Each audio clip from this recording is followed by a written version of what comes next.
Hello YouTube, Salivate Metal here. I wanted to do a brief video about silver and its value over the years from my personal experience. I had been collecting silver in some manner or form or another since the late 1980s and early 1990s. And back then I didn't quite understand how it could really be a hedge or a savings against inflation because we really didn't see a lot of it back then. Yes, the price fluctuated a bit from around $4.50 an ounce to just over $5, but we really didn't see kind of wild fluctuations too much until after 9/11.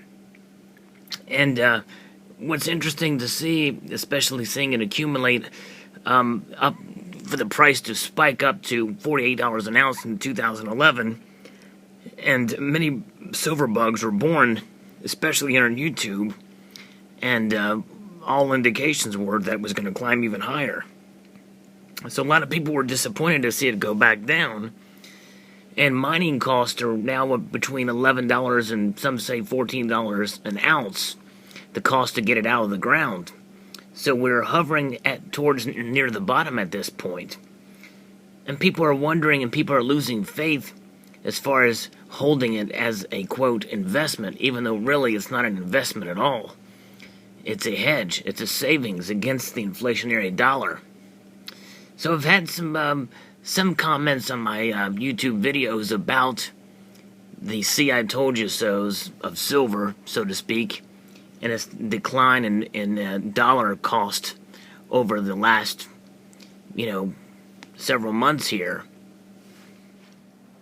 I'm not much of a charts person, but I wanted to show just this one chart that shows the silver London fixed averages from 1792 until about the present. What's interesting to note is it starts in 1792, which is the year that the U.S. Mint was founded by an act of Congress. It's very fascinating to see that, by and large, for the most part, silver has remained constant because it was tied to the dollar, or rather, the dollar was tied to silver.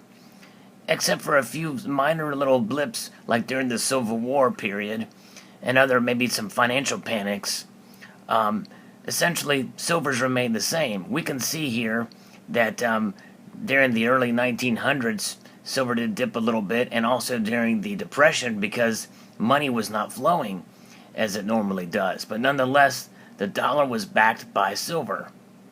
And we can also see here that in 1964, when silver was not used in our coinage, and also in 1971, after we went off the gold standard completely, we see that silver went up.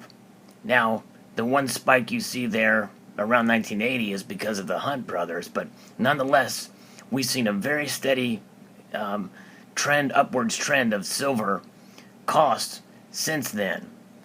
And by all accounts, we're certainly still heading in the same direction, where our dollar is not backed by anything other than just government fiat and order and the faith of the people.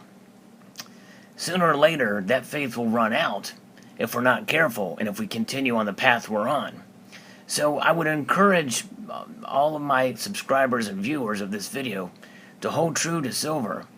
Certainly pay down your debts, but just because it's dipped a little bit here, and if I don't foresee it going down much more than it is now. It could, certainly, but based off of all the economic trends, not only in the United States, but around the world, silver is on course to rise.